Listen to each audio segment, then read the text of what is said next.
الحمد لله نحمده ونستعينه ونستغفره ونؤمن به ونتوكل عليه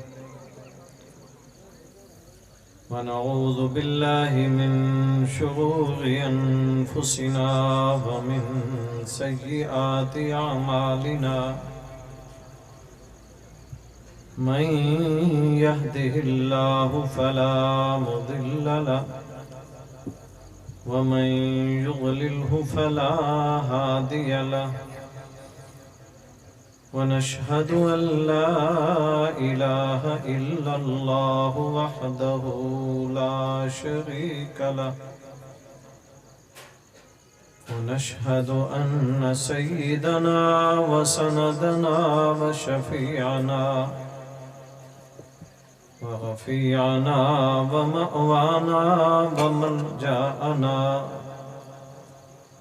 وحبيبنا وطبيب قلوبنا محمدا عبده ورسوله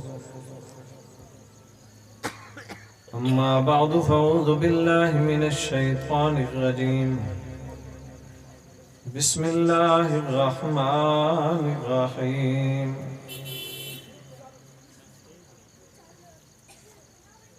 والذين يؤمنون بما أنزل إليك وما أنزل من قبلك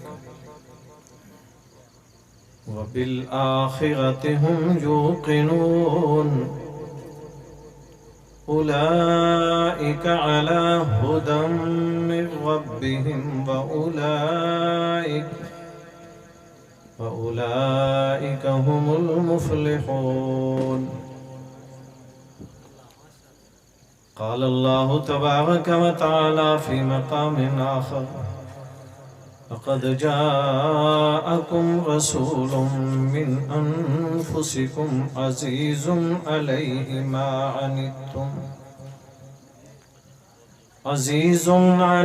ما عنتم حريص عليكم بالمؤمنين رؤوف رحيم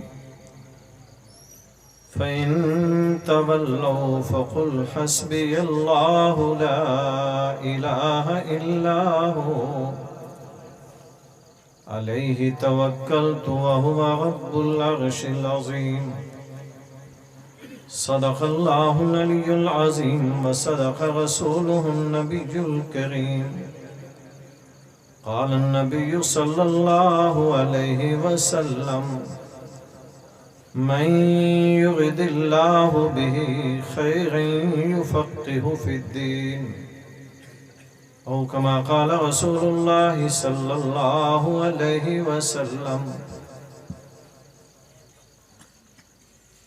میرے نہایت ہی قابل صد احترام بزرگوں اور بھائیوں، بالخصوص اس ادارہ کے منتظمین اور ادارہ کے نگران اعلیٰ صاحب اور اسٹیج پہ انتہائی ذی قدر ذی وقار علماء اکرام، بالخصوص حضرت شیخ طریقت حضرت شیخ الحدیث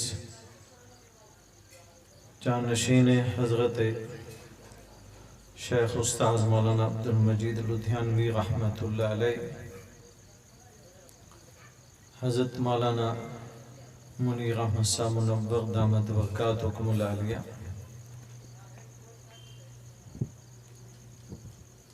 میری آمد یقیناً میں ایک سفر پہ صبح سے نماز فجر کے بعد سے مسلسل سفر پہ اور واپس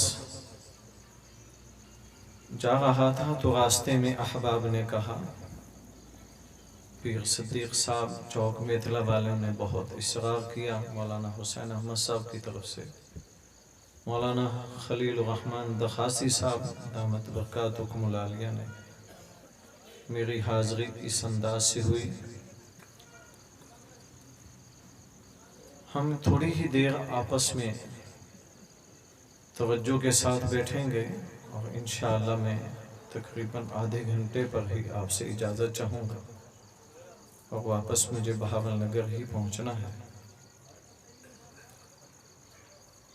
میں نے جو آپ کے سامنے میرے بھائی آیت مبارکہ سورہ بقرہ کی 2 آیتیں تلاوت کی ہیں۔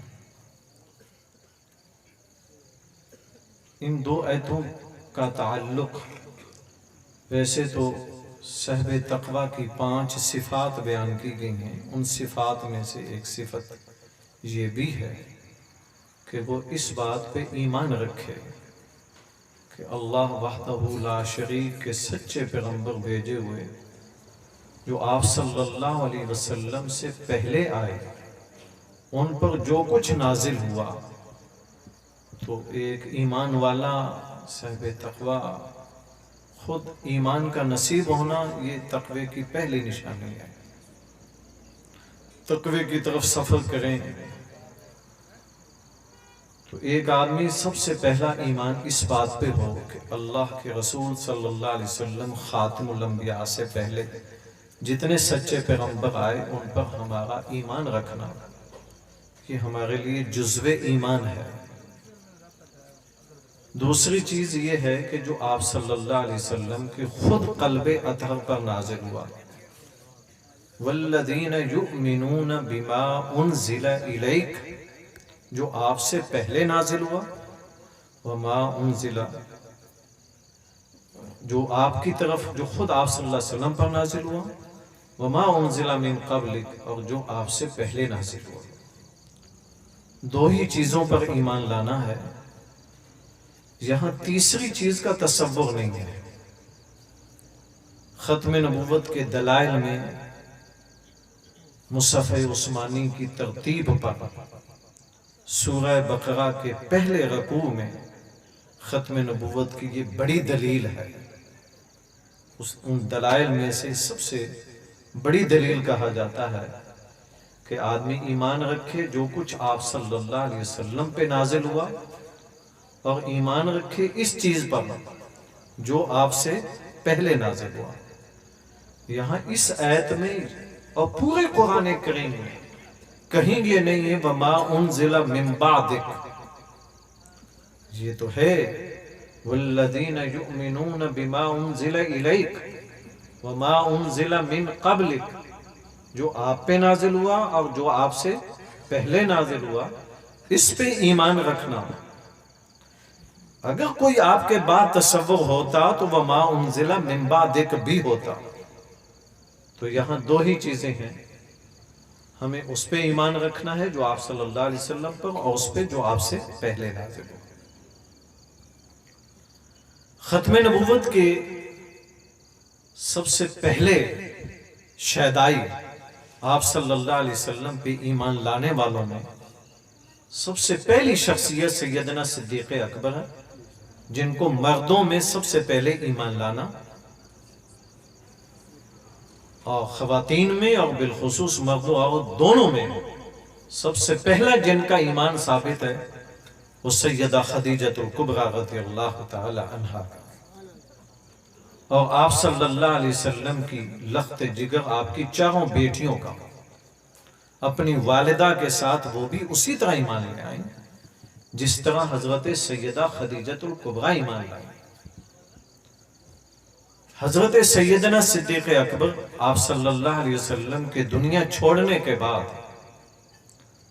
جس شخص نے بھی آپ صلی اللہ علیہ وسلم کے بتائے ہوئے اصولوں کے، حتیٰ کہ زکوٰۃ کا فتنہ اٹھا، زکوٰۃ کے منکرین کا، تو اس میں آپ صلی اللہ علیہ وسلم کے اس فرمان کے مطابق کہ زکوٰۃ صاحب نصاب پہ فرض ہے، تو سیدنا صدیق اکبر نے فرمایا کہ اگر ایک رسی بھی اس پہ لازم ہے، اور آج آپ صلی اللہ علیہ وسلم کے بعد وہ شخص انکار کرتا ہے، تو میں اس کے خلاف بھی جہاد ایسے ہی کروں گا جیسے ایک کافر کے خلاف میں اس کو مسلمان نہیں سمجھتا، وہ دائرہ ایمان سے نکل چکا۔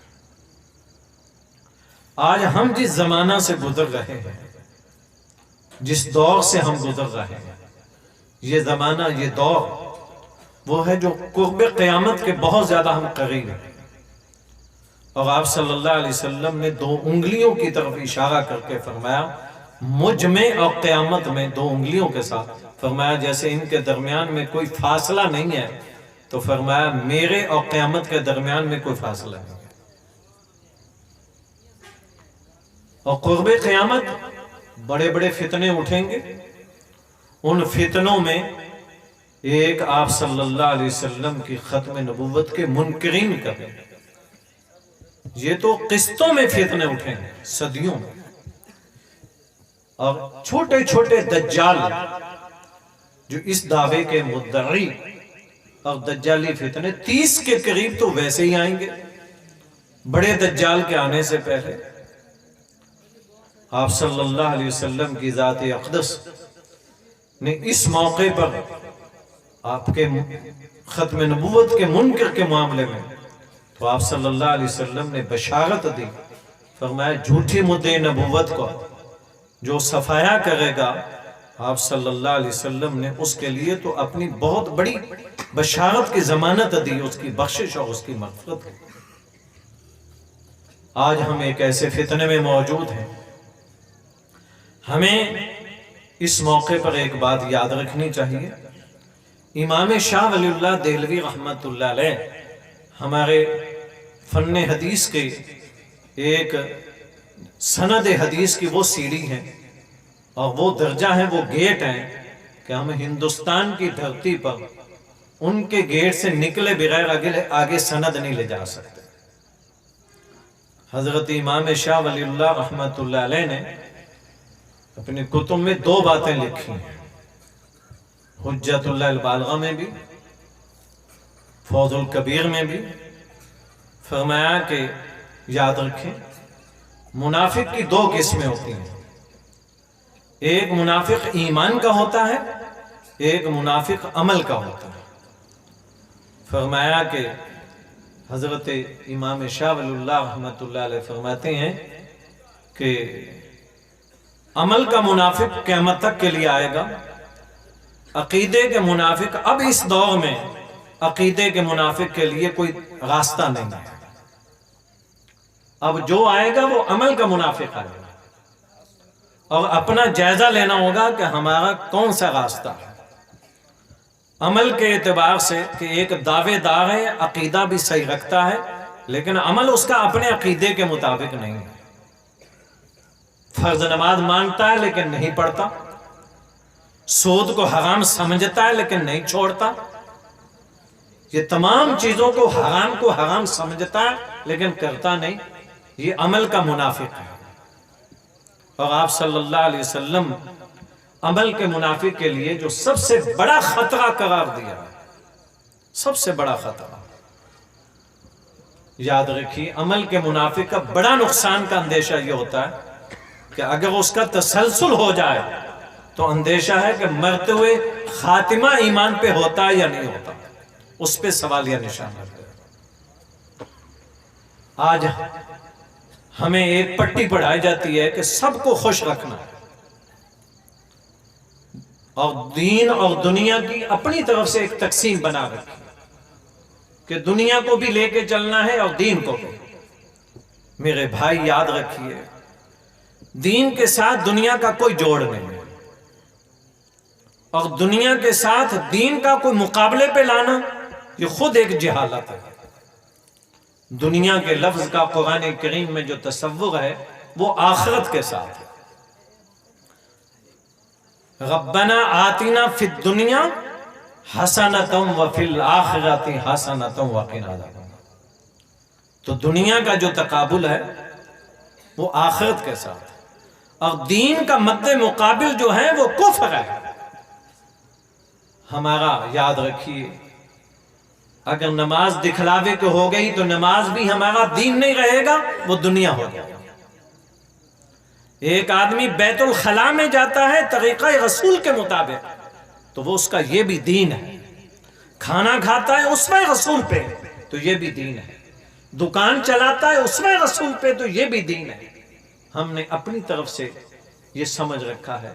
یاد رکھیے کہ ایک آدمی طریقہ رسول پہ زندگی گزارتا ہے، چاہے وہ کھیتوں میں کھڑا ہے، چاہے وہ دکان پہ ہے، چاہے وہ عدالت میں بحیثیت جج کے ہے۔ یاد رکھیے اگر آقا دو جہاں صلی اللہ علیہ وسلم کے طریق پر ہے تو پھر یہ سارے امور اس کے دین ہیں، اور اللہ نہ کرے اگر اس کے لیے اس نے طریقہ رسول چھوڑ دیا تو یہ دین کی نسبت ختم ہو جائے گی۔ آج ہم میں کتنے لوگ ایسے ہیں اب مستقل طور پر کتابیں ایسی چھاپی جا رہی ہیں. ابھی آج ہی میں نے ایک کتاب کے 11ویں جماعت کے ایک کتاب کا چیپٹر کا حصہ پڑھا. اس میں یہ لکھا ہوا کہ 3 چیزیں ایسی ہیں جس میں گنجائش موجود ہے، جو مولویوں کا صرف تشدد ہے، اور اس میں گنجائش ہے، اس میں وسعت ہونی چاہیے اور وسعت ظرفی کا مظاہرہ کرنا چاہیے. اور پاکستان جو اسلام کے نام پہ بننے والا ملک تھا، اس کے اندر 11ویں جماعت کی چھپنے والی کتاب کے اندر یہ کوسچن موجود ہو کہ جناب 3 چیزیں ایسی ہیں، ان میں سے ایک پردے نام کی جو چیز ہے یہ محض ایک تشدد ہے، اس کی کوئی حقیقت نہیں ہے، لہذا یہ ختم کر دینا چاہیے، رواداری کا اظہار ہونا چاہیے.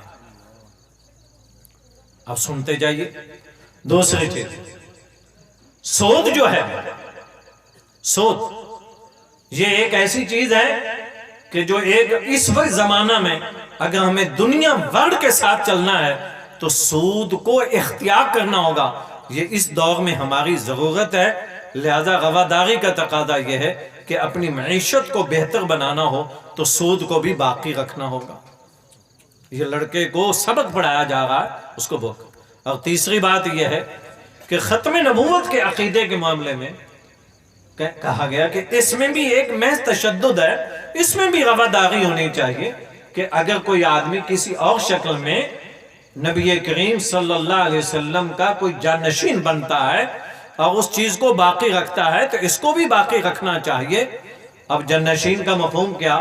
وہ ذلی برود النبی کا ظہور ہوتا ہے تو اسے تسلیم کر لینے میں کوئی حرج نہیں. ہمارے آئین میں تشدد ہے. جب اس قسم کا زہر پھیلایا جا رہا ہو اور لکھ کر زہر پھیلایا جائے اور لکھتے ہوئے پڑھاتے ہوئے ان کو شرم نہ آئی، آج مجھے اور آپ کو سچا عقیدہ بناتے ہوئے شرم آ رہی ہے. ایک آدمی کو بے حیائی کرتے ہوئے شرم نہیں آتی، مجھے آپ کو اللہ کے گھر میں جاتے ہوئے آیا آتی ہے. کئی دفعہ ایسا کہتے ہیں کہ جناب شرم آتی ہے یہ بات کہتے ہوئے. کیوں آئے سچی بات کہتے ہوئے؟ ایک صحابی رسول سے نوالا گر گیا، ایران کے فاتح ہیں. ساتھ والوں نے کہا کہ ان کے سامنے دعوت ہے، لوگ دوسرے بھی بیٹھے ہیں، نوالا کھانا کھاتے ہوا ہاتھ سے گر گیا ہے تو لہذا نیچے سے اٹھانا نہیں ابھی. تو صحابی رسول آگے بگولا ہوگا، کہا کہ کیا کہہ رہے ہو؟ آج ہی وقت ہے میرے نبی کی تہذیب کو ثابت کرنا. نوالا میں اٹھاؤں گا، اگر کھانے کے قابل ہوا تو کھاؤں گا، اٹھا کے رکھوں گا، اور اس کو نیچے نہیں پھینکوں گا چونکہ میرے نبی کا یہ اسوہ نہیں ہے. کیا میں لوگوں کے سامنے شرماؤں؟ اس وجہ سے شرماؤں لوگ بیٹھے ہیں؟ تو میں ہرگز نہیں. آج ہم دعوتوں پہ جاتے ہیں، ہم وہاں شرماتے ہیں کہ جی سارے لوگ کھڑے ہو کے کھا رہے ہیں، سارے لوگ یوں کر کے کر رہے تھے، ہمیں شرم آتے ہیں. میں آپ کے سامنے ایک زندہ مثال بیٹھا ہوں. کئی مرتبہ ہمیں ایسے ایسے لوگوں کے سامنے سرکاری افسران کے ساتھ کئی دفعہ ایسی جگہوں پہ جانا ہوتا ہے تو برملا ہم نے کئی دفعہ کہا بھئی اگر بیٹھنے کا نظم ہے تو ٹھیک ہے، نہیں تو السلام علیکم. اور انہوں نے کیا، اور بعضوں کو تو میں نے اپنی چادر بچھا کے نیچے بٹھایا اور وقار سے بٹھایا. میرے بھائی وہی ایمان کی لذت اگر جس دن پالی چکھ لی تو پھر ایسی چیزوں کو بیان کرتے ہوئے، ایسی چیزوں کو کہتے ہوئے، ایسی چیزوں کو اپناتے ہوئے کبھی بھی پھر جھجک نہیں ہوگی. اگر ایمان کی لذت نہیں پہنچی، ایمان کو چکھا نہیں، ایمان کی لذت کی نشانیوں میں سے ذرا دیکھیے ایمان کی لذت ہوتی کب ہے.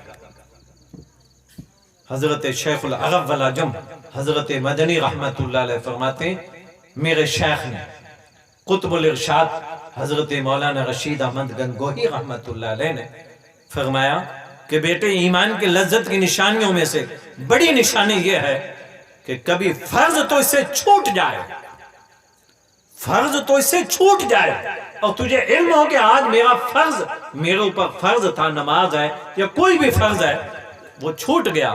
اس کے چھوٹنے پر اگر تجھے جناب حیا آئی، ندامت ہوئی، تیرا دل تڑپنے لگا، تیری زندگی، تیرا سکون بے چین تو ہونے لگا تو سمجھ لے آج تو اپنے اندر ایمان کو محسوس کر رہا ہے۔ اگر منکر کو اختیار کرتے ہوئے حرام کام کرنے کے بعد حیا نہیں محسوس ہوئی، کچھ احساس نہیں ہوا، تو سمجھ لو ابھی آپ ایمان سے کوسوں دور ہیں۔ آج سے کچھ سال پہلے کی بات ہے، ہمارے ہاں ایک مرزائی لڑکا جو ہے بہاولپور میں، وہ صرف اس بنیاد پہ گرفتار ہوا کہ جناب وہ اپنے قادیانیت کی تبلیغ کرتے ہوئے گھروں میں جاتا ہے، ہمارے ساتھیوں نے اس پر پرچہ کٹوایا۔ اتفاق سے اس کی ضمانت کا معاملہ تھا اور ڈی پی او کے ہاں جناب معاملہ تھا۔ اس مجلس میں بھی پہنچ گیا، موجود تھا، اور مرزائی بھی موجود تھے، ہمارے ساتھی بھی موجود تھے۔ اب وہ بار بار کہے کہ میں نے یہ فعل نہیں کیا، میں نے یہ اعلانیہ طور پر میں نے دعوت نہیں دی، میں نے جا کے پرچہ نہیں تقسیم کیا دعوت نامے کے کہ جناب قادیان جاؤ اور جناب وہاں یہ کرو یہ کرو، یہ میں نے نہیں کہا۔ اور وہ ہر طرح سے وہ یہ اپنی دلائل دے رہا تھا۔ جب یہ اس قسم کی بات آئی، اب ذرا غور سے سنیے گا، تو ڈی پی او صاحب بڑے پریشان کہ میں ان کا یقین کروں یا کیا، تو گواہ مل نہیں رہے تھے، وہ سفر پر تھے جن کے نام لکھے ہوئے تھے۔ اب جناب وہ مختلف قسم کی باتیں ہونے لگیں، تو میں نے ان قادیانیوں کو ایک جملہ کہا، میں نے کہا یاد رکھیے، سن لیجیے، ہم آپ صلی اللہ علیہ وسلم کو آخری نبی سمجھتے ہیں، خاتم الانبیاء سمجھتے ہیں، اور آپ حضور کو آخری نبی نہیں سمجھتے۔ اگر آپ آخری نبی سمجھتے ہوتے تو مرزے کو نبی نہ سمجھتے۔ یاد رکھیے، میں اپنے سچے نبی پر کبھی بھی جھوٹی گواہی دلوا کر تیرے خلاف پرچہ نہیں کراؤں گا، یہ بھی میرے نبی کی عزت کے خلاف ہے، ایسا نہیں کروں گا۔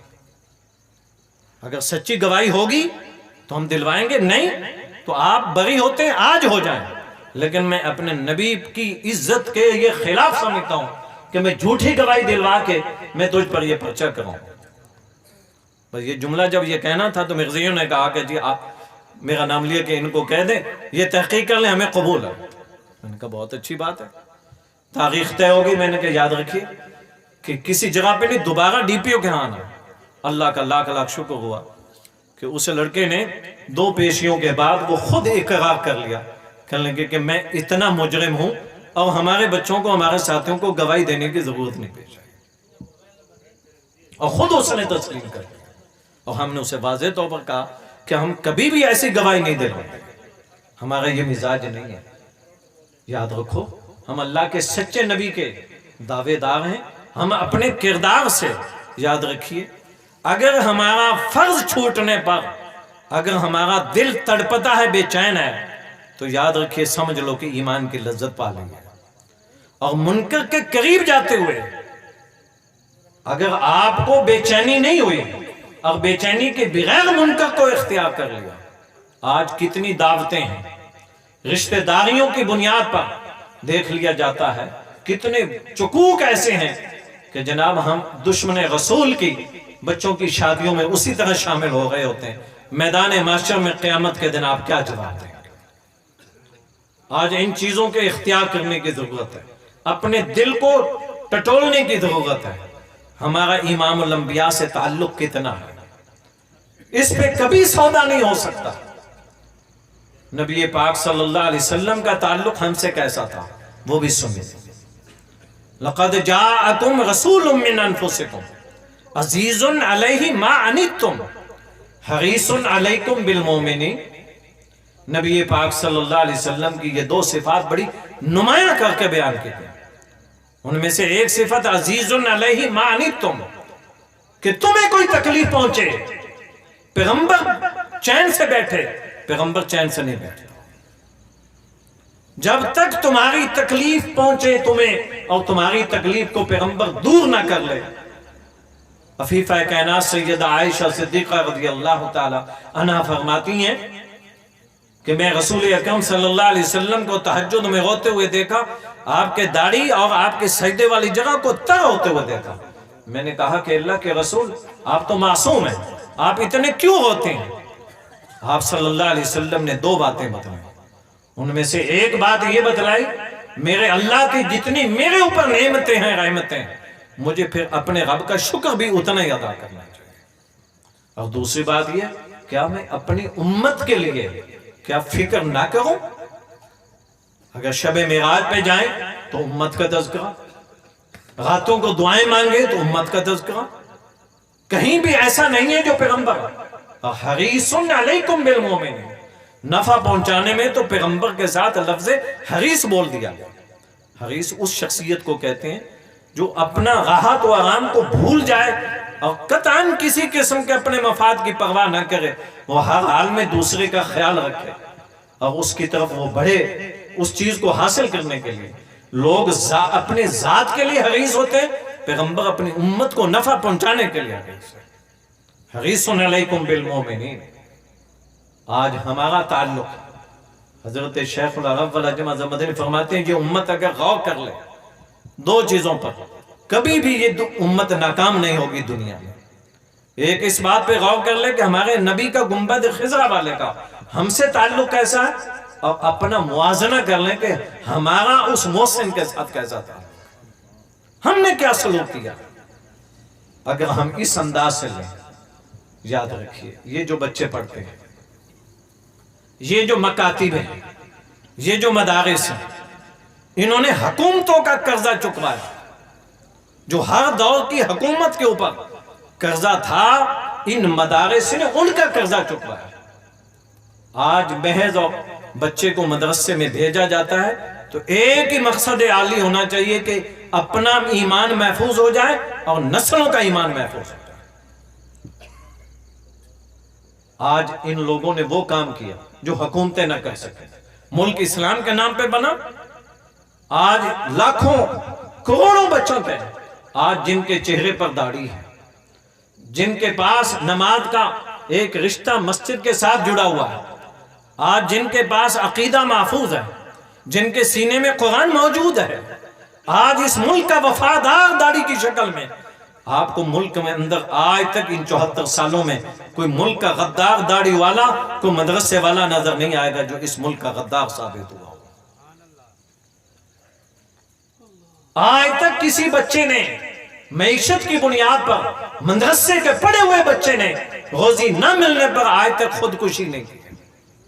یہ داغ مدرسے والوں پر نہیں ہے، ایسے ہزاروں بچے موجود ہیں جن کو ملازمت نہ ملنے پر، روزی نہ ملنے پر، اور جناب وہ ایک اعلیٰ تعلیم حاصل کرنے کے بعد ہنر کی صرف اس وجہ سے کہ نوکری نہیں ملی، اس وجہ سے کہ ان کو ان کے پیمانے کی روزی نہیں ملی، انہوں نے خودکشی کر لی۔